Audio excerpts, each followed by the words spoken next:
देखा था? हमने ट्रिग्नोमेट्री में क्या क्या चीज देखा था? Sine theta, graph of trigonometric function. तो हमने एक देखा था साइन थीटा, सेकंड देखा था कॉस थीटा, थर्ड देखा था टैन थीटा, नेक्स्ट था हमारा कॉट थीटा, उसके बाद sec theta, next is cosec theta. Clear है? तो वन बाय वन ना थोड़ा सा पहले वैल्यू देख लेते हैं। वैल्यू के हिसाब से ना प्लॉट करना ज्यादा आसान रहेगा। तो 0 degree, 30 degree, 45 degree, 60 degree, 90 degree, ठीक है। उसके बाद 120, 135, 150, 180, ठीक है। इसके बाद नोन एंगल क्या हमारा रहेगा? 210, 225, 240, 270. Next is your 300, 300, 350, 330, 360, ठीक है। चलिए साइन का पहले देखते हैं। तो sine of 0 is 0, sine 30 1/2, sine 45 1/√2, 1/√2, sine 60 √3/2, √3/2, sine 90 1, sine 120 minus. देखो ये जो एंगल है वो कौन से क्वाड्रेंट में है? 120 कौन से क्वाड्रेंट में है? Second quadrant। Second quadrant. और सेकंड क्वाड्रेंट में साइन कैसा दिखता है? पॉजिटिव, पॉजिटिव दिखता है। तो क्या बन जाएगा ये? √3/2। उसके बाद ये कितना हो जाएगा? 1/√3। अरे देखो ना, आपने जो वीडियो देखा होगा तो उसमें हमने क्लास में आपको बताया था ना कि साइन ऑफ 180 माइनस 45 डिग्री क्या हो जाएगा? साइन 45। और साइन 45 कितना होता है? 1/√2। 150 कितना हो जाएगा? 1/2 कॉस साइन 180 0। नेक्स्ट आ जाओ, साइन 210, साइन 210 एंगल कौन से क्वाड्रेंट में है? थर्ड क्वाड्रेंट में है। तो साइन 210 को हम क्या लिखेंगे? Sine of 180 plus 30 degree, this is equal to sin 30, minus sine minus 30 degree. और माइनस साइन 30 इज 1/2। ये कितना हो जाएगा? -1/2। ये पॉइंट क्लियर हुआ? Sine 225 -1/√2 minus sine 40 is minus √3/2। और ये कितना हो जाएगा? -1। देखो ना कैसे आपके दिमाग में आना चाहिए कैसे। 180 प्लस यस 180 प्लस 90। तो sine of 180 plus theta minus minus sine theta. Theta कितना था? 90, कितना हो जाएगा? -90 माइनस साइन 90 और this is equal to minus -1। तो -1 हो गया। फिर 300 का बोलो। 270 प्लस 30 डिग्री, हाँ तो कितना हो जाएगा? Sine 270 plus 30 minus sine minus cos 30। 30, और माइनस कॉस 30 और कॉस 30 कितना होता है? √3/2, √3/2। तो -√3 डिवाइडेड बाय 2 -1/√2 माइनस ये 0, ठीक है। ये हो गया। कोई कंफ्यूजन यहाँ तक? कोई कंफ्यूजन? तो कोई कंफ्यूजन नहीं है तो इससे हम 2-3 कंफ्यूजन भी विड्रॉ करेंगे, ठीक है। अगर हम इसका ग्राफ ड्रॉ करें तो ग्राफ हम कैसे ड्रॉ करेंगे? ग्राफ हम तो पहले हम नंबर लाइन बनाएंगे। तो ये हमारा नंबर लाइन हो गया, ये हमारा नंबर लाइन है y x, माइनस ठीक है। चलिए तो ये हमारा 0 डिग्री पे 0 है, 0 डिग्री पे 0 है। पाई बाई 6 हमारा कुछ यहाँ रहा होगा, तो पाई बाई 6 पे वैल्यू कितना है? 1/2 ये हमारा 1/√2 है, ठीक है। 1/2 सॉरी, हाँ ये हमारा 1/2 हो गया। अब बताओ 1/2 बड़ा कि 1/√2 बड़ा? 1/√2 बड़ा, हाँ 1/2 बिकॉज साइड में हाँ। वैल्यू अरे नहीं साइन में वैल्यू का बात नहीं है। देखो 2 बड़ा कि √2 बड़ा? क्या 2 बड़ा 2 बड़ा, अपॉन कर देंगे तो बड़ा आइटम छोटा हो जाएगा ना। तो उसी तरीके से ये हमारा छोटा हो जाएगा, ये हमारा बड़ा हो जाएगा। ये 40 तो पाई/4 पे कितना हो जाएगा? पाई/4 पे कुछ 1/√2 हो जाएगा। उसके बाद √3/2 बड़ा कि 1/√2 बड़ा? √3/2 बड़ा। तो फिर यहाँ पर आप ले लो पाई/6 नहीं पाई/3 पाई/3 पे √3/2। ये हमारा हो गया एप्रॉक्स वैल्यू हम ले रहे हैं, ठीक है। ये हो जाएगा √3/2। अब पाई/2 पे कितना आ जाएगा? 1। तो कुछ यहाँ पे आ जाएगा ऐसे करके 1। ये हमारा 1 हो गया। तो आप देख लो ग्राफ कैसे जा रहा है।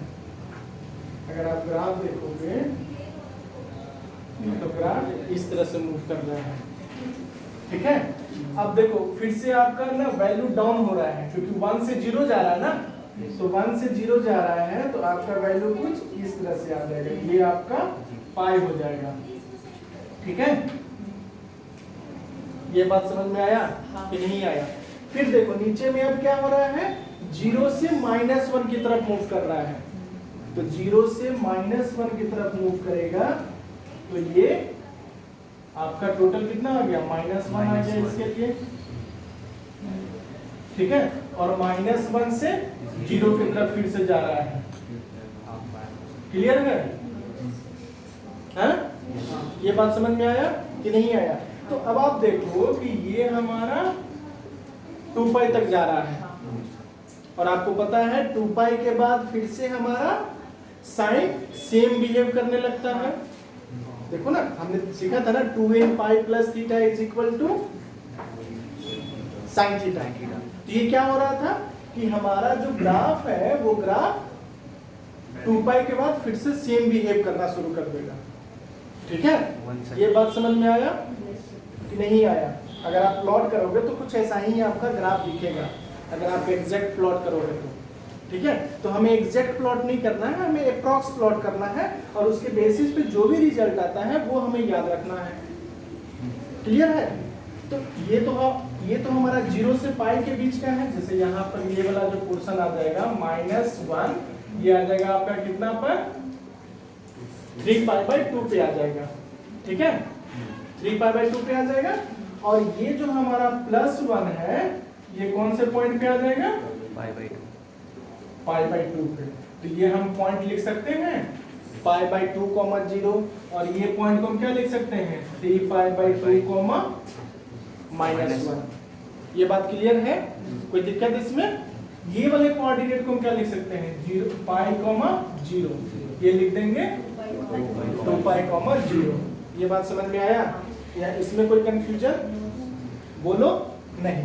तो हमने एक पार्ट का ग्राफ ड्रॉ कर लिया है। इसी चीज को अगर हम लार्ज स्केल में देखना चाहें तो लार्ज स्केल में कैसा दिखेगा? ये देखो। तो हम थोड़ा ग्राफ को छोटा कर देते हैं, ठीक है। और लार्ज स्केल में देखना है तो इसी ग्राफ को रिपीट करते जाइए, ठीक है। फिर सेम वे से यहाँ पर भी रिपीट कीजिए। समझ में आ रहा है? कोई दिक्कत इसमें? ये आपका +∞ तक आगे बढ़ते जाएगा, लेफ्ट हैंड साइड में -∞ तक आगे बढ़ता जाएगा। कोई दिक्कत नहीं। इससे हमें 2-3 रिजल्ट सीखना है। पहला रिजल्ट की आपका sin x का मैक्सिमम वैल्यू क्या दिख रहा है? 1, और मिनिमम वैल्यू तो हमेशा sin x का मैक्सिमम और मिनिमम -1 to +1 के बीच में लाई करेगा। ये बात क्लियर है सभी को? तो पहला चीज लिख लो तो हम जो -1 to +1 है इसके लिए हम क्या बोलेंगे, डोमेन बोलेंगे या रेंज बोलेंगे? रेंज। Very good. क्योंकि अरे देखो ना, डोमेन मींस क्या, वैल्यू ऑफ x ना, हमें वैल्यू ऑफ x चाहिए नहीं, sin x क्या हो गया, y का वैल्यू हो गया ना, तो sin x range of sin x is equal to -1 to +1। ये बात समझ में आया कि नहीं आया? अगर आपसे पूछा जाए कि what is the maximum value of sin x तो क्या बोलेंगे? 1 what is the minimum value of sin x क्या बोलेंगे? -1 और रेंज क्या बोलेंगे? -1 to +1। क्लियर है? क्लियर है? Yes. अब आप सोचो कि sin x is equal to, अगर आपके पास 2 लिखा रहे तो हम क्या बोलेंगे? sin x is equal to 2। What is the value of x? तो हमें क्या पता है, sin x का वैल्यू कहां से कहां तक लाई करता है? -1 to +1। तो ये कभी 2 हो सकता है? नहीं हो सकता है। तो ये इसका no solution possible.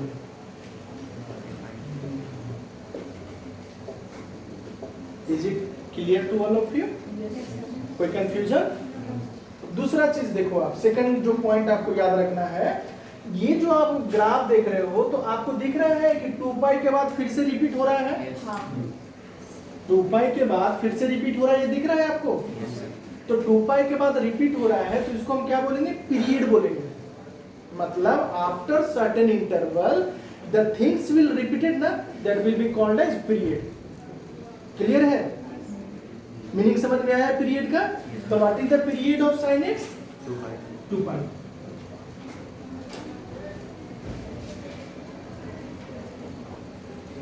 Period of sin x is equal to 2π। 2π के बाद फिर से रिपीट कर रहा है ना, उसी चीज को फिर से हम ड्रॉ कर रहे हैं, उसी चीज को फिर से हम ड्रॉ कर रहे हैं। जो हमने साइकिल देखा था तो साइकिल में हमारा क्या चल रहा था, 2π के बाद फिर से हमारा वैल्यू फर्स्ट क्वाड्रेंट में शिफ्ट कर जा रहा था, और फर्स्ट क्वाड्रेंट में शिफ्ट कर गया, फिर जहां एंगल है वहां पर उसको हम प्लेस कर देंगे। इसमें कोई कंफ्यूजन? क्लियर है? चलो कॉपी कीजिए। तो फर्स्ट पार्ट क्लियर हो गया सभी का। सेकंड पार्ट पे आते हैं। मतलब ये फर्स्ट हमने साइन थीटा का सारा देख लिया, कैसा ग्राफ बनता है, उसका मैक्सिमम वैल्यू क्या है, मिनिमम वैल्यू क्या है, पीरियड क्या है, ये हमने देखा है। ठीक है, आते हैं नेक्स्ट वाला cos x में। तो cos 0 कितना होता है? 1 cos 0 1, cos 30 √3/2 √3/2, cos 45 1/2 cos 60 1/2 1/2, cos 90 0। आपको दिखा 1 से स्टार्ट कर रहे हैं, 0 की तरफ मूव कर रहे हैं। ठीक है, नेक्स्ट आ जाइए cos 120 1/2 नहीं। अब आप थोड़ा दिमाग लगा के सोचा करो ना। देखो हमारा 120 कौन से क्वाड्रेंट में लाई कर रहा है? सेकंड क्वाड्रेंट में cos कैसा होता है? नेगेटिव होता है। तो उसके हिसाब से काम करेंगे। हमको पता क्या है, cos of 120 is equal to cos of 180 minus 60। हमेशा 180 के फॉर्म में लिखा कीजिए। ठीक है, 180 के फॉर्म में लिखने से क्या बेनिफिट है जानता है? cos will become cos, sin will become sin, tan will become tan। Quantity change नहीं होगा, केवल साइन चेंज हो जाएगा। ठीक है, तो ये क्या बन जाएगा? Minus cos 60। और cos 60 आपको पता है वैल्यू, cos 60 का वैल्यू पता है ना? Yes sir. -1/2 हो जाएगा। ये कितना हो जाएगा? -1/2। अब बताइए नेक्स्ट वाला कितना हो जाएगा? -1/2। नेक्स्ट बताइए -√3/2 उसके बाद -1। क्लियर है? तो cos 80 मींस क्या? cos 80 प्लस 0 करो या cos 80 माइनस 0 करो, कोई 180 पे फर्क पड़ रहा है क्या? नहीं। तो क्या हो जाएगा? माइनस cos 0 हो जाएगा। और cos 0 कितना होता है? 1 होता है। और माइनस साइन से मल्टीप्लाई कर देंगे तो -1 हो जाएगा। क्लियर है? कोई कंफ्यूजन नहीं? चलिए नेक्स्ट वाले पे आ जाइए। cos 120 -√3/2 yes -√3/2। फिर बताइए -1/2 -1/√2 -1/2, और ये कितना हो जाएगा? 0 हो जाएगा। Very good. फिर ये कितना होगा? 30 1 sine by root 3 upon 2. Root 3/2 yes root 3/2 1 by ना 1/2 होगा ये। तो ये 300 को हम कैसे लिखेंगे cos 300 को 360 माइनस 60 और cos 60 कितना होता है 1/2 होता है और ये फोर्थ क्वाड्रेंट में है ना तो फोर्थ क्वाड्रेंट में cos पॉजिटिव होता है तो 1/2 ये कितना हो जाएगा 1/√2 ये √3/2 और ये 1 क्लियर है कोई कंफ्यूजन नहीं। चलिए इसका एक पार्ट का ग्राफ ड्रॉ करते हैं उसके बाद अपने आप सब पता चल जाएगा कि क्या चल रहा है। तो देखो तो हम अगर यहाँ पर 0 है तो 0 पे वैल्यू कितना आ रहा है 0 पे वैल्यू 1 आ रहा है ना तो ये 1 यहाँ पे हो गया। फिर cos 30 मतलब अगर हमारे यहाँ पर ये π/6 है तो वैल्यू कितना आ जा रहा है √3/2 मतलब 1 से छोटा रहेगा। Yes, sir. नेक्स्ट आ जाओ cos 45 1 upon 2. π/4 तो π/4 का वैल्यू फिर से क्या रहेगा डाउन होते जाएगा Yes, sir. मतलब 1√3/2 बड़ा है 1/√2 छोटा है। सिमिलरली 1/√2 और 1/2 में कौन छोटा है 1 by 1/2 छोटा है और 1/√2 बड़ा है। Yes. तो फिर से ये आगे बढ़ेंगे तो फिर से ये हमारा क्या बन जाएगा डाउन होते जाएगा ना और π/2 पे क्या हो जाएगा 0. 0 आ जाएगा। तो आप देख रहे हो हमारा कर्व कैसे जा रहा है Yes. ये कुछ ऐसा चला जाएगा ये कर्व बन रहा है मतलब इस टाइप से कर्व बन रहा है ठीक है। चलो नेक्स्ट आ जाते हैं 120 फिर से हम आगे की तरफ मूव करते हैं तो ये कुछ ऐसे जाएगा ठीक है। तो यहाँ पर आपका 2π पे कितना दे देगा 1 minus 1 दे देगा वही 2π पे देखो क्या दिया है 1. और ये -1 कौन से वैल्यू पे आया था 1 pi पाई पे आया था मतलब ये वाला वैल्यू क्या है हमारा 180 बोलो या पाई बोलो इस पे कितना वैल्यू आ गया था -1। अगर आप दोनों ग्राफ को कंपेयर करोगे तो आपको ये दिखेगा कि ये जो ग्राफ हमारा आया है वो π/2 से शिफ्ट कर गया है π/2 से लेफ्ट हैंड साइड शिफ्ट कर गया है ठीक है। देखो अगर हम इसको ड्रॉ करते तो कुछ ऐसा बनता ना फिर कुछ ऐसा बनता ना हमारा तो ये अगर हम इसको हटा देते तो ये कुछ साइन टाइप का दिख रहा था तो हमारा π/2 शिफ्ट कर गया है। समझ में आया कि नहीं आया आया। फिर से अगर आप देखो तो मैक्सिमम वैल्यू कितना दिख रहा है 1. मिनिमम वैल्यू कितना दिख रहा है तो रेंज कितना हो गया range of cos x is equal to -1 से +1 ठीक है। अब cos x का ओरिजिनल देखते हैं ग्राफ की अगर ये हम जनरल सेंस में देखें तो ये हमको कैसा दिखेगा तो ये आपको कुछ ऐसा दिखेगा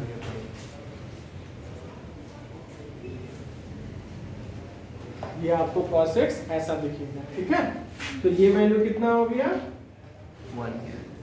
0 0 ये वैल्यू π/2 ये पाई ये 3π/2 3π/2 ये 2π 2π पाई से π/2 से आगे बढ़ते जाओ ना ये 5π/2 5π/2 समझ में आया।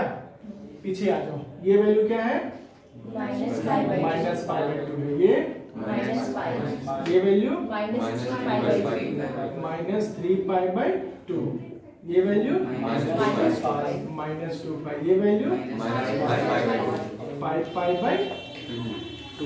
आपको दिख रहा है कि हमारा ग्राफ मतलब ये जो पोर्शन है 0 से पाई वाला ये फिर से हमारा रिपीट हो रहा है लेफ्ट हैंड साइड भी राइट हैंड साइड भी रिपीट हो रहा है। देखो ना इसी पोर्शन को हमने उठा के यहाँ रख दिया ना इसी पोर्शन को हमने उठा के आगे रख देंगे भी ना तो हमारा पीरियड इसका कितना हो जाएगा पीरियड इज इक्वल टू 2π। तो फिर से वही क्वेश्चन अगर आपके पास दिया रहे cos x is equal to -2 बताइए x का वैल्यू क्या होगा तो बता पाएंगे आप नहीं बता पाएंगे क्यों क्योंकि cos x का मैक्सिमम एंड मिनिमम वैल्यू -1 हमारा मिनिमम मैक्सिमम के बीच में नहीं लाई कर रहा है तो there will be no such solution possible. Clear है। तो इस तरह से हमको ध्यान में रखना है, ठीक है। और इसमें बहुत सारा रिजल्ट है, लेकिन जो भी काम का हमारा रिजल्ट है वो इतना ही है कि मैक्सिमम वैल्यू मिनिमम वैल्यू के बीच का हमको रेंज याद रखना है, और ये कौन से इंटरवल के बाद फिर से रिपीट होता है, that will be your period. तो मुझे हर ट्रिग्नोमेट्री का पीरियड भी याद रखना है। क्लियर है? कॉपी कीजिए इसको। नॉन पॉसिबल थीटा के लिए आते हैं, ठीक है। तो बताइए tan 0 क्या हो जाएगा? tan 0 0, tan 30 1 by, tan 45 1, tan 60 √3, tan 90 not defined, और हम इंफिनिटी बोलेंगे, ठीक है। चलो तो पहले इतना कहीं देखते हैं कि इसका ग्राफ कैसा दिखता होगा। तो देखो tan 0 पे 0 है, पाई बाय 6 पे क्या हो जाएगा? 1/√. ये आ जाएगा। फिर 45 पे मतलब 10 पाई बाय 4 पे क्या हो जाएगा? ये 1 हो जाएगा। फिर आगे बढ़ो, पाई बाय 3 पे, तो पाई बाय 3 पे क्या हो जाएगा? √3 हो गया। उसके बाद पाई बाय 2 पे इन्फिनिटी की तरफ चला जाएगा। तो इन्फिनिटी हमने देखा है नहीं। तो यहाँ पर हम क्या करेंगे, एक वर्टिकल लाइन ड्रॉ कर देंगे, ठीक है। और वर्टिकल लाइन ड्रॉ करके जस्ट हम ये जो कर्व बनेगा ना, ऐसे की तरफ हम टेंडिंग कर देंगे। समझ में आया कि नहीं आया? वो इंटरसेक्ट नहीं करेगा ना? नहीं, इंटरसेक्ट नहीं करेगा। इंटरसेक्ट करने का मतलब क्या हो गया? हमको वैल्यू पता हो गया ना, और हमको वैल्यू पता है? नहीं पता है। ये बात क्लियर है? चलो, सिमिलरली अगर हम 120 का पता करते हैं तो बताओ इसमें होता क्या है। एक चीज ये ध्यान रखना कि ये हमारा लिमिट में मतलब पाई बाय 2 से लेफ्ट हैंड साइड में इंफिनिटी रहता है, पाई बाय 2 से राइट हैंड साइड में माइनस इंफिनिटी हो जाता है। ये ग्राफ कुछ ऐसा मूव कर रहेगा।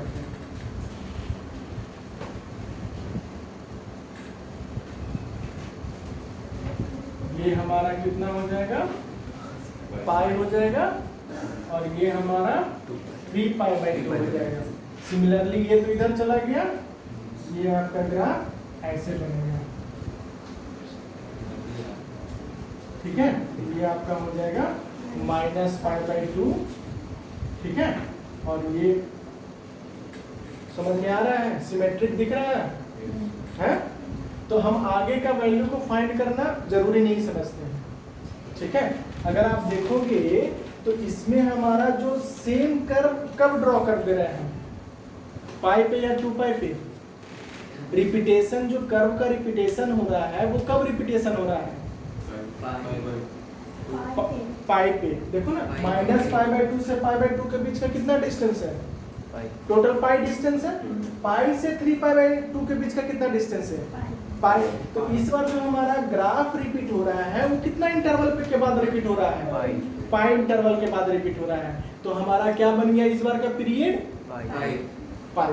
ये बात समझ में आया कि नहीं आया? tan x का पीरियड क्या हो गया? पाई हो गया। अब बताओ tan x का मैक्सिमम वैल्यू कितना है? इन्फिनिटी है। Very good. इसका देखो ना, अरे आप देखो इस वाले को देखो, तो मैक्सिमम वैल्यू क्या है इस बार? इन्फिनिटी। Minimum value? अरे माइनस इन्फिनिटी है। अरे ग्राफ से सब कुछ दिखता है।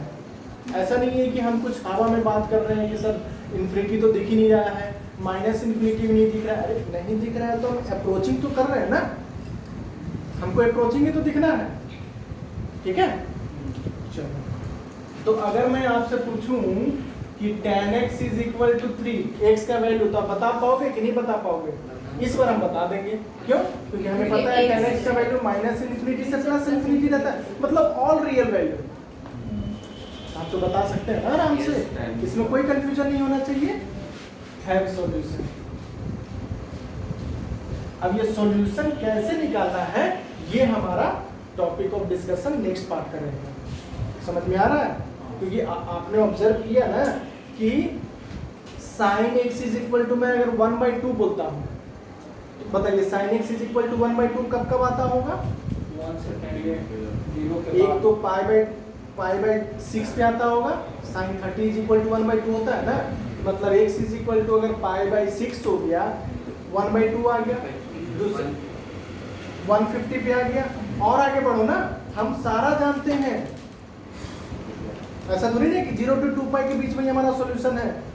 नहीं, अगर हमारा 390 हो गया तो क्या sin 390 1/2 नहीं होता है क्या? 210 होता है? नहीं, sin 210 पे -1/2 होता है, हमें 1/2 चाहिए। ये बात समझ में आ रहा है? तो ये हमारा topic of discussion next part रहेगा, ठीक है। पहले हम सारा ग्राफ एक बार ड्रॉ कर लेते हैं, उसके बाद हम equation of the trigonometric function calculation में लाएंगे, ठीक है। उसका भी एक रूल्स है, 8-10 रूल्स है उसका। 8-10 रूल्स को हम लोग सॉल्व कर लेंगे ना, किसी भी क्वेश्चन का हम लोग जनरल सॉल्यूशन फाइंड कर सकते हैं, उसको हम लोग जनरल सॉल्यूशन का नाम देते हैं, ठीक है। जैसे साइन ये हमारा है sin x is equal to 3, ऐसा थोड़ी नहीं कि एक ही वैल्यू पे 3 आता होगा, 1000 वैल्यू, 1000 क्या लाख वैल्यू, लाख क्या मतलब जितना बोलो उतना वैल्यू है। तो हम लिख सकते हैं क्या इन्फिनिटी वैल्यू कॉपी पे?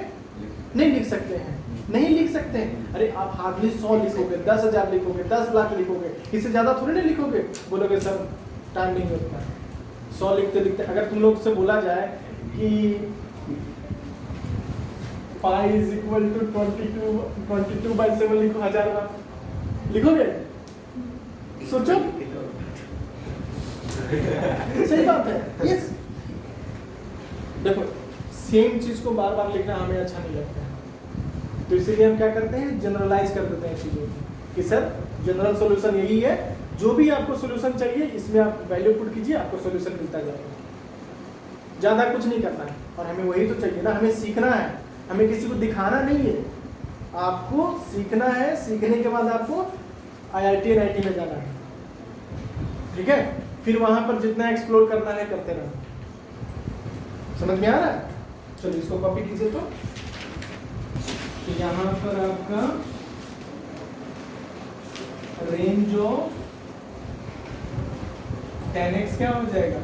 रेंज ऑफ 10x हो जाएगा minus infinity to plus infinity, और पीरियड क्या हो जाएगा? Period of 10x is equal to 5, ठीक है। कॉपी कीजिए पूरा, ठीक है। स्टार्टिंग कॉट का देखते हैं, ठीक है। तो कॉट 0 क्या होता है? याद है? कॉट 0 नॉट डिफाइंड मतलब इन्फिनिटी, नॉट डिफाइंड मतलब इन्फिनिटी। कॉट 30 √3, कॉट 45 1, कॉट 60 1/√3, और कॉट 90 0। आपको दिख रहा है जैसे जैसे हम x का वैल्यू इंक्रीज कर रहे हैं y का वैल्यू डिक्रीज कर रहा है। तो इस टाइप का फंक्शन को हम क्या बोलेंगे? डिक्रीजिंग फंक्शन बोलेंगे। तो डिक्रीजिंग फंक्शन क्या बन गया? As the value of x increases value of y decreases, ठीक है। This is known as decreasing function. और as value of x increases y का वैल्यू इंक्रीज करेगा तो उसको क्या बोलेंगे? इंक्रीजिंग फंक्शन, ठीक है। इंक्रीजिंग फंक्शन डिक्रीजिंग फंक्शन समझ में आया? Increasing function decreasing function. तो बताइए इंक्रीजिंग फंक्शन अभी आपका जो साइन कॉस टेन और कॉट में कौन कौन सा दिख रहा था आपको? एक साइन एक्स दिख रहा था कि हमारा पहले 0 से 1 गया, फिर 1 से 0 आया, फिर 0 से -1 आया, फिर -1 से 0 आया, फिर 0 से 1 गया। तो आप देखोगे 0 से 1 हमारा बढ़ रहा है, तो ये हमारा इंक्रीजिंग फंक्शन में क्या आ गया? साइन एक्स आ गया एंड टेन एक्स आ गया, ठीक है। और डिक्रीजिंग फंक्शन में क्या हो जाएगा? cos x and cot x। Clear है? कोई कंफ्यूजन इसमें नहीं। तो इसका हम पहले ग्राफ ड्रॉ करते हैं, ये कैसा दिखता होगा, ठीक है। तो देखो इंफिनिटी मतलब कुछ यहाँ पे लाई कर रहा होगा ये ग्राफ, ठीक है। फिर यहाँ पर हमारा ये आ गया π/6, 6, तो पाई बाई 6 पे वैल्यू कितना आ रहा होगा? √3, ये हमारा √3 आ गया होगा। फिर कितना आ गया होगा? 1, फिर आ गया होगा कितना? 1/√3, और फिर आ गया होगा ये 0। तो आप देख रहे हो ये वैल्यू हमारा डिक्रीज कर रहा है, मतलब ये जो ग्राफ है वो कुछ इस तरह से बन रहा है। ठीक है, फिर इसी को अगर हम फर्दर 0 हो गया, cot 120 कितना आ जाएगा? तो cot 120 मतलब -1/√3। यस, फिर ये कितना आ जाएगा? 135 -1, ये कितना हो जाएगा? -√3, और ये -∞। वेरी गुड, ये -∞ हो जाएगा। क्लियर है? तो अगर हम इसी को एक्सटेंड करते हैं तो ये हमारा कैसा बनेगा? इसी टाइप से इंक्रीज करता जाएगा।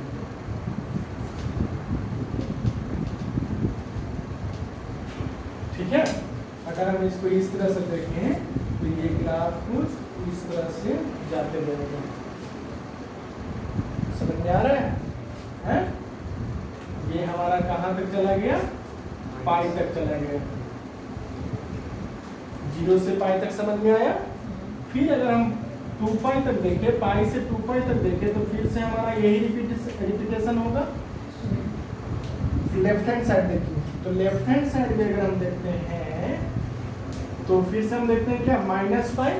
इसी ग्राफ को फिर से उठा के यहाँ पर रिपीटेशन कर देते हैं, तो इस तरह से बनता जाएगा। तो आपको दिख रहा है मिनिमम वैल्यू कितना? -∞। मैक्सिमम वैल्यू कितना? +∞। इसका कोई फिक्स हुआ रेंज नहीं, पूरा का पूरा हमारा यूज कर रहे हैं। सेकंड, पीरियड कितना हुआ? पीरियड पाई। समझ में आ रहा है? पीरियड कितना हुआ? पाई। तो ये हमारा पीरियड हो गया। पहले रेंज लिखते हैं, range of cot x is equal to -∞ to +∞, and period of cot x is equal to pi। और हमने देखा ही था कि फंक्शन डिक्रीजिंग है। देखो, as the value of x increases, value of y decrease कर रहा है, तो ये हमेशा होता रहेगा। तो इस तरह से क्या बन जाएगा? ये हमारा cot x का ग्राफ बन जाएगा। पॉइंट क्लियर है? कोई कंफ्यूजन इसमें? कॉपी कीजिए। cot x हो गया। नेक्स्ट आ जाते हैं हमारा sec x। तो sec x का ग्राफ ऐसे नहीं ड्रॉ करना है हमको। sec x का ग्राफ cos के हिसाब से ड्रॉ करना है। तो हम cos का ग्राफ ड्रॉ करना जानते हैं। cos का ग्राफ ड्रॉ कैसे करते हैं?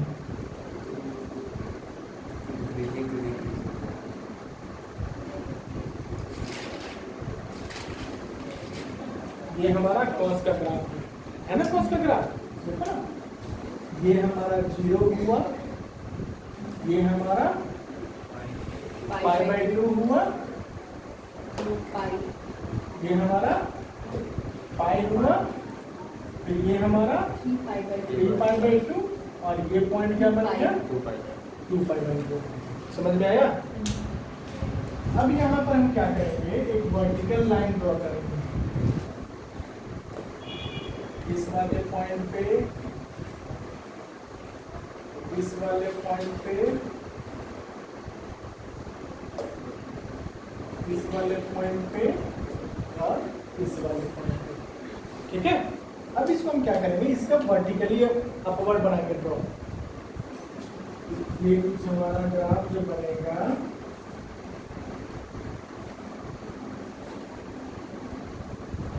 ये कुछ यहाँ पे, ये हमारा y एक्सिस हो गया।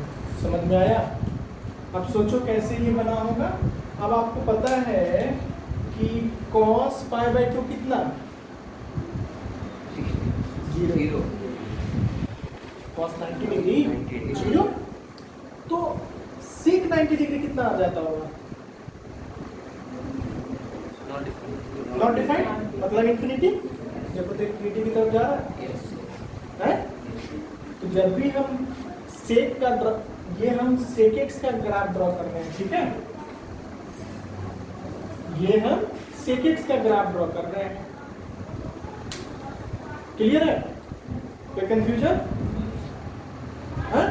अब देखो ये तो हो गया कि ये जो हमारा पोर्शन था -π/2 से लेकर +π/2 तक का पोर्शन हमने ड्रॉ किया था। अब बताओ π/2 से 3π/2 के बीच में कैसे ड्रॉ होगा? बोलो। इसी ग्राफ को पलट दो ना। हम करते क्या थे आपको याद होगा, तो cosec x का जो भी वैल्यू आता था उसका हम रेसिप्रोकल कर देते थे। तो सिमिलरली यहाँ पर ग्राफ को भी रेसिप्रोकल कर दो ना। Minus infinity. हाँ, तो नीचे में कैसे बनेगा? ये हमारा इस तरह से बनेगा, इस तरह से बनेगा। समझ में आया? तो सिमिलरली अब 3π/2 से 5π/2 के बीच में कैसे ड्रॉ होगा?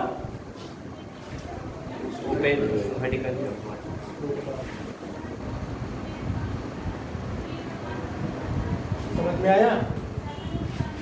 ड्रॉ करना सीख गया? कैसे ड्रॉ करना है इसको? कोई दिक्कत? सर लाइन नहीं टच करेगा। लाइन नहीं टच करेगा बच्चा। हाँ, वो तो इमेजिनरी है। लाइन का जस्ट अप्रोचिंग करेगा। अरे ये हमारा इंफिनिटी वैल्यू है ना। आपको इंफिनिटी वैल्यू पता है क्या होता है?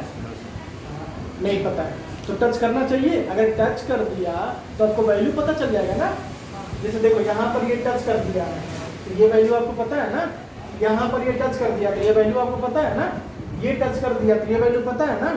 तो उसी तरीके से जहाँ पर भी टच करे या क्रॉस करे उसका आपको एग्जैक्ट वैल्यू पता चल जाता है। लेकिन यहाँ पर ना टच कर रहा है ना क्रॉस कर रहा है, जस्ट अप्रोचिंग टू इन्फिनिटी जा रहा है। तो अप्रोचिंग टू इन्फिनिटी में क्या बोल सकते हैं? Infinity value. ठीक है, चलो अब आपको दिख रहा होगा कि मिनिमम वैल्यू क्या आ रहा है? Minus infinity, maximum value infinity. लेकिन बीच में गैपिंग आ रहा है। कहाँ से कहाँ तक गैपिंग हो रहा है?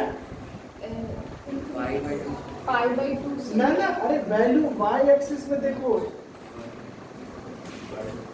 अच्छा गैपिंग कहाँ पे आ रहा है? -1 to 1 के बीच में कोई भी वैल्यू नहीं है। हाँ, देखो तो इसको एक्सक्लूड कर। हाँ, तो हम इसको एक्सक्लूड ना करके हम इस तरह से लिखेंगे, range of sec x is equal to -infinity to -1 union 1 to infinity। ये इस तरह से भी लिख सकते हैं या फिर आपका इस तरह से भी लिख सकते हैं आप। नहीं, इसी तरह से याद रखो, ये ज़्यादा अच्छा है। ये क्लियरली सब कुछ आपको एक्सप्लेन कर दे रहा है। देखो ना, कहीं पर भी आपको कुछ भी नहीं डाउटफुलनेस है। अब बताओ पीरियड कितना आ रहा है? पीरियड ऑफ sec x कितना हो जा रहा है? नहीं, अरे देखो cos x का पीरियड क्या था? 2π। तो आप देखो ना 2π की इंटरवल में फिर से हम रिपीट कर रहे हैं ना। अगर आप देखो यहाँ से देखो, ये वाला लेफ्ट हैंड पोर्शन को आप हटा दो, आप यहाँ से स्टार्ट करो। तो ये हमने 1 से स्टार्ट किया, 1 से इन्फिनिटी किया, फिर ये हमने किया, उसके बाद देखो यहाँ से यहाँ तक हमारा आ गया। फिर ये जो 2π के बाद से जो हम स्टार्ट करेंगे तो यही वाला फंक्शन फिर से ड्रॉ कर रहे हैं ना। तो फंक्शन अगर हम फिर से ड्रॉ कर रहे हैं जहाँ से स्टार्टिंग पॉइंट से, वही हमारा एंडिंग पॉइंट क्या बन जाएगा? पीरियड बन जाएगा। तो 0 से 2π हमारा पीरियड हो गया। हो गया। अब बताइए फंक्शन कैसा है? इंक्रीजिंग है कि डिक्रीजिंग है? चलिए देखते हैं। हाँ, डिक्रीजिंग है। यस, देखो अगर आप देखो यहाँ पर कहाँ दिया है 2π1। ये क्या है ना, sometime increasing sometime decreasing type का है। ठीक है, कभी भी ऑलवेज देखो यहाँ से आप स्टार्ट करो तो -π/2 पे क्या आ रहा है? इन्फिनिटी आ रहा है। फिर यहाँ पे वैल्यू अगर हम ले लेते हैं -π/3 ले लेते हैं, तो -π/3 का वैल्यू आपको पता है? -2/3 है ना, पता? तो इस तरह से क्या हो रहा है? ये डिक्रीजिंग हो रहा है। ठीक है, लेकिन इस वाले केस में अगर आप देखोगे तो ये हमारा फंक्शन कैसा बन रहा है, ये इंक्रीजिंग बन तो रहा है। increasing and decreasing. हाँ, इंक्रीजिंग डिक्रीजिंग दोनों हो रहा है।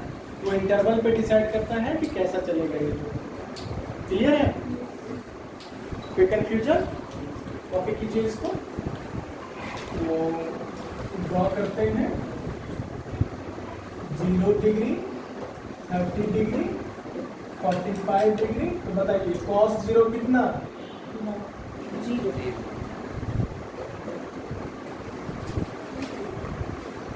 cos 0, अरे sin 0 कितना होता है? 0 होता है।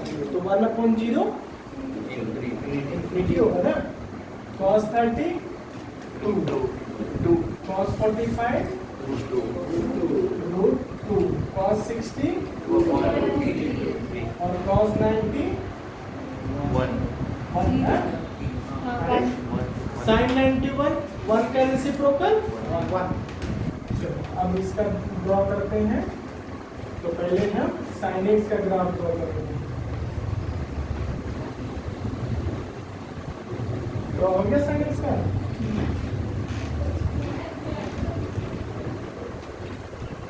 ये हमारा sin x का ग्राफ हो गया ड्रॉ। अब यहाँ पर एक हम वर्टिकल लाइन ड्रॉ करेंगे।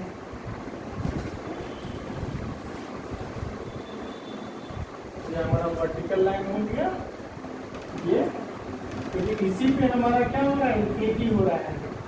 अगर आप ऑब्जर्व करो तो देखो जहाँ जहाँ पर साइन 0 आ रहा है वहाँ वहाँ पे क्या हो जाएगा, कॉसेक इन्फिनिटी डिफाइन हो जाएगा, क्योंकि 1/0 इन्फिनिटी हो जाता है। तो सिमिलरली हमारा जो 180 है तो साइन 180 डिग्री 0 हो जाता है, तो कॉसेक 180 डिग्री क्या हो जाएगा, इन्फिनिटी हो जाएगा। ये भी हमारा इन्फिनिटी का ही पार्ट है, ठीक है। और इसको भी अब हम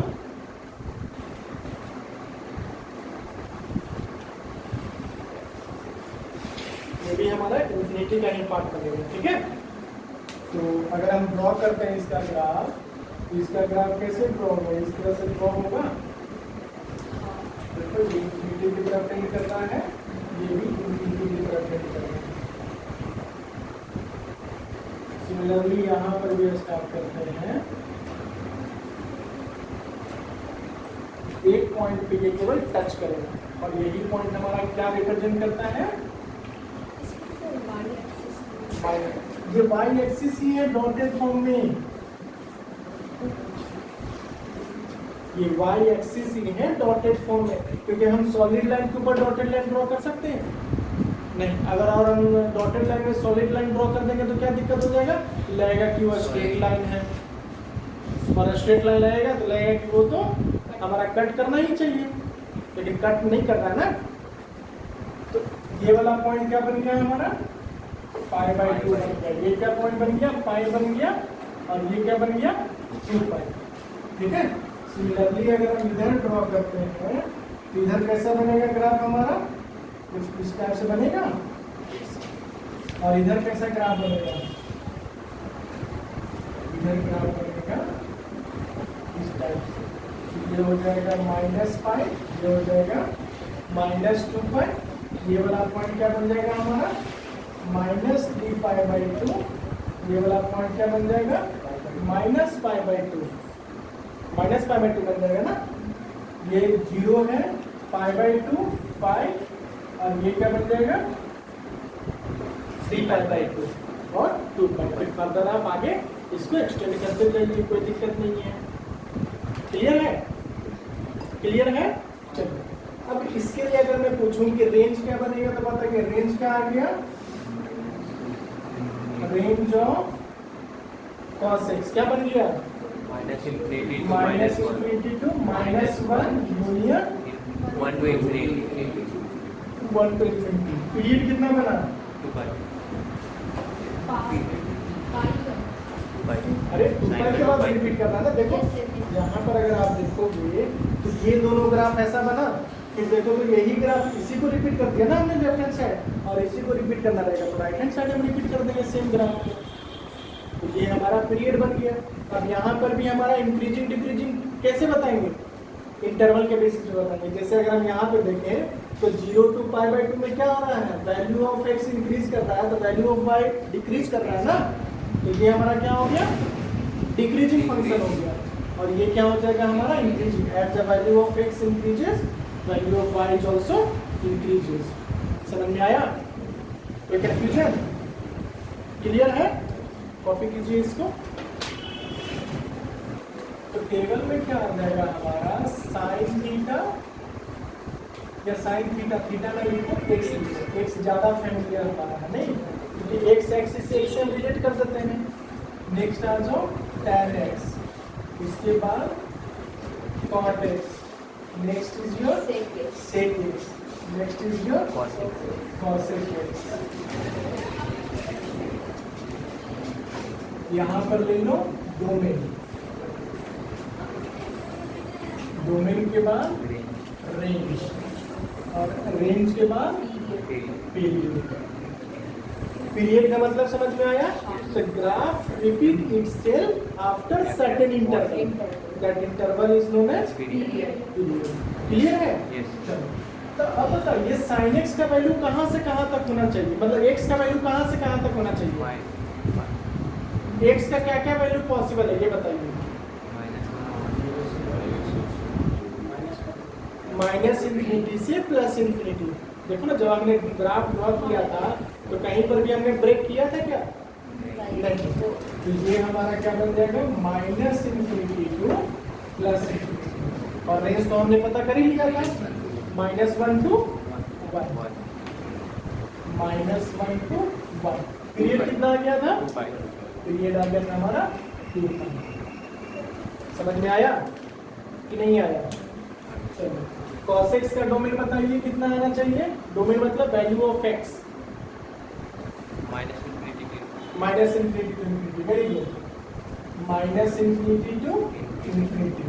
रेंज कितना आ गया था इसका? -1 to -1 to +1, और इसका पीरियड कितना आ गया था हमारा? 2 पाई आ गया था। Very good. चलिए, tan x में बताइए कि x कहाँ कहाँ पे डिफाइन नहीं होता है? -1 से 1। वो वैल्यू है, अरे minus infinity to x tan x, अरे आप sec x और cos x के बारे में आप पहुंच गए। हम पूछ रहे हैं tan x में x कहाँ कहाँ पे नहीं डिफाइन होता है।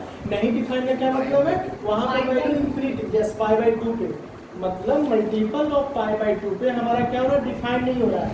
देखो ना, आप अगर सोचो तो sin tan π/2 कितना होता है? इन्फिनिटी।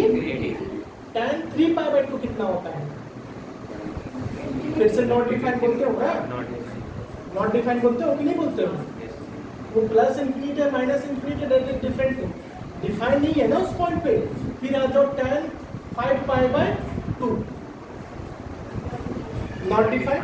तो आप देख रहे हो मल्टीपल ऑफ π/2 पे फंक्शन हमारा डिफाइन नहीं है, फंक्शन डिफाइन नहीं है। तो ये क्या लिख लेंगे हम? r माइनस 2n प्लस 1 π/2 और n बिलोंग्स टू इंटीजर। ये क्या दे रहा है आपको? ऑड मल्टीपल ऑफ π/2 दे रहा है। ठीक है, क्योंकि देखो हम अगर मल्टीपल ऑफ π/2 बोलते हैं तो मल्टीपल ऑफ π/2 में पाई भी आता है, और हमारा tan पाई कितना होता है? 0। tan 2 पाई कितना होता है? वो भी 0 होता है। तो 0 तो डिफाइन है ना, 0 हम देख सकते हैं ना। डिफाइंड और नॉट डिफाइंड में यही अंतर है कि आप उसको देख सकते हो, आप उसको क्या बोल सकते हो? ग्राफ पे, मतलब कोऑर्डिनेट प्लेन पे आप प्लॉट कर सकते हो, लेकिन जिसको आप देख नहीं सकते हो उसको आप क्या बोलते हो? नॉट डिफाइंड, या आप इन्फिनिटी बोल देते हो सम टाइम। कि हम ग्राफ में कहाँ दिखाएंगे हम नॉट डिफाइंड को? इन्फिनिटी को उसको ले जाके छोड़ दो। ठीक है, पॉइंट क्लियर है कि नहीं? क्लियर हमारा tan x में x का कहाँ से कहाँ तक वैल्यू जाएगा? r minus 2n plus 1 π/2। r मतलब क्या? पूरा minus infinity to plus infinity, पूरा का पूरा हम कंसिडर कर रहे हैं। कहाँ पे डिफाइन नहीं हो रहा है? π/2 पे डिफाइन नहीं हो रहा है, माइनस π/2 पे डिफाइन नहीं हो रहा है, 3π/2 पे डिफाइन नहीं हो रहा है, माइनस 3π/2 पे डिफाइन नहीं हो रहा है, 5/2 पे डिफाइन नहीं हो रहा है, माइनस 5/2 पे डिफाइन नहीं हो रहा है। इस तरह से आपका ऑड मल्टीपल ऑफ π/2 पे डिफाइन नहीं है। और even multiple of pi by 2 कितना हो जाएगा? पाई हो जाएगा, 2 पाई हो जाएगा, 3 पाई हो जाएगा, 4 पाई हो जाएगा। These are the even multiple of pi by 2। Point समझ में आया कि नहीं समझ में आया? ये बोलो पहले। आ गया? चलो अब tan x का रेंज कहाँ से कहाँ तक था? Minus infinity to minus one, minus infinity to minus one, plus infinity, minus infinity to plus infinity का। और पीरियड कितना हो जाएगा? पीरियड पाई हो जाएगा। रेंज हाँ रेंज तो हमने लिखा है, रेंज तो लिखा है। आप कॉपी पलट के देखिए, आपको Yes, दिख sir. जाएगा। जो आप बोल रहे हो वो किसका आप बता रहे हो? सेक एक्स का और कॉसेक एक्स का बता रहे हो आप, ठीक है। अब बताइए कॉट एक्स में एक्स का कौन सा वैल्यू पे कॉट एक्स डिफाइन नहीं होता है? सोचो ना, एंगल बोलो। 0 पे नहीं डिफाइन होता है, 0 पे डिफाइन होता है, पाई पे डिफाइन होता है, 2 पाई पे डिफाइन होता है। तो मतलब इस बार क्या हो गया हमारा? Multiple of pi, multiple of pi हो गया ना। देखो हमेशा ध्यान रखना, odd multiple of pi by 2 होगा और मल्टीपल ऑफ पाई आता रहेगा हमेशा, ठीक है। तो इसके लिए क्या लिखेंगे? r माइनस एन पाई, और n बिलोंग्स टू, हम इंटीजर क्यों लिख रहे हैं? नेचुरल नंबर क्यों नहीं लिख रहे हैं? होल नंबर क्यों नहीं लिख रहे हैं? यस, इंटीजर हमारा माइनस भी तो इंक्लूड करेगा ना। जैसे माइनस पाई होता है कि नहीं होता है, माइनस 2 पाई होता है कि नहीं होता है। तो ये हमारा नेचुरल नंबर दे पाएगा क्या? नहीं दे पाएगा, ये हमारा इंटीजर ही केवल दे पाएगा, ठीक है। तो कॉटेक्स का बताइए रेंज कहाँ से कहाँ तक जाएगा? Minus infinity to plus infinity. Period कितना हो जाएगा? पाई हो जाएगा। समझ में आया? कोई कंफ्यूजन इसमें नहीं। चलिए अब आ जाते हैं सेकेक्स में आ जाते हैं। तो अगर आप सेकेक्स को ऑब्जर्व करो तो सेकेक्स कहाँ पे डिफाइन नहीं हो रहा है? सेकेक्स कहाँ पे डिफाइन नहीं हो रहा है? ग्राफ देखो ना, ग्राफ में आपको दिख जाएगा कहाँ पे डिफाइन नहीं होता है। पाई बाई 2 पे डिफाइन नहीं हो रहा है, 3 पाई बाई 2 पे डिफाइन नहीं हो रहा है, 5 पाई बाई 2 पे डिफाइन नहीं हो रहा है। ये तो हो गया पॉजिटिव हो गया। लेफ्ट में चलो, माइनस पाई बाई 2 पे डिफाइन नहीं हो रहा है, माइनस 3 पाई बाई 2 पे डिफाइन नहीं हो रहा है। ये हमने लिखा था। तो मतलब again multiple of, odd multiple of pi by 2 पे डिफाइन नहीं हो रहा है। और ऑड मल्टीपल को हमने किससे लिखा था? 2n + 1 पाई बाई 2 पे लिखा था। तो ये क्या बन जाएगा हमारा? r minus 2n + 1 pi by 2। ये बात समझ में आया? कोई कंफ्यूजन? अब बताइए इसका रेंज कहाँ से कहाँ तक हो जाएगा?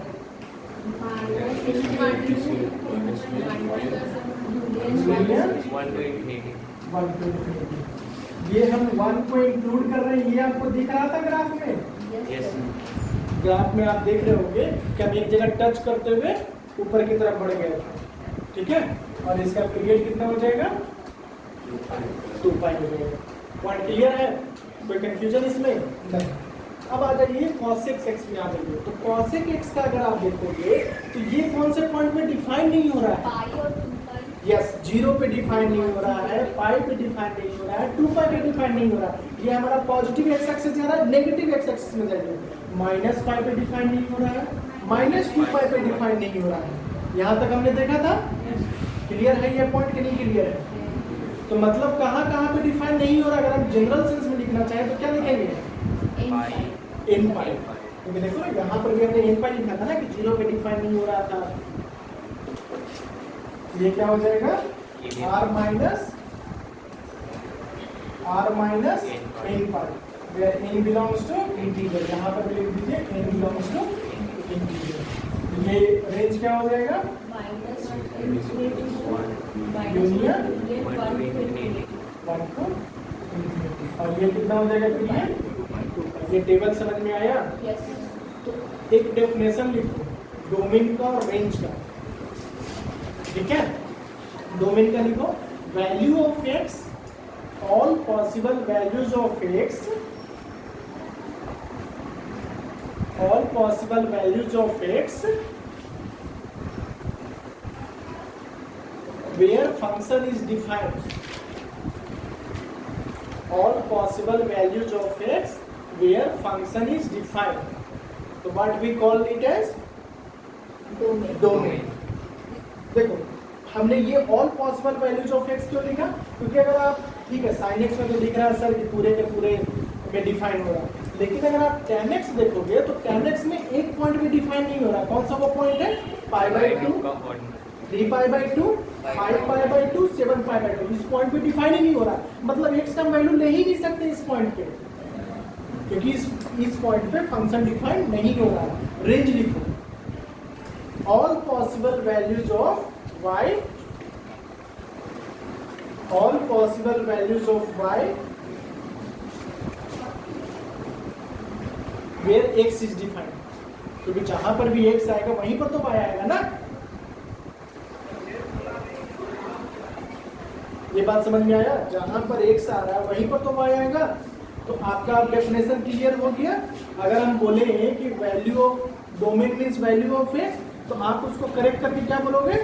Value of x where function is defined. ठीक है, क्योंकि every function is not defining all values of x, वो आपके पास एग्जांपल दिए हैं। ठीक है, पॉइंट क्लियर है? होमवर्क आप लोगों को समझ में आ गया? कॉपी कीजिए इसे।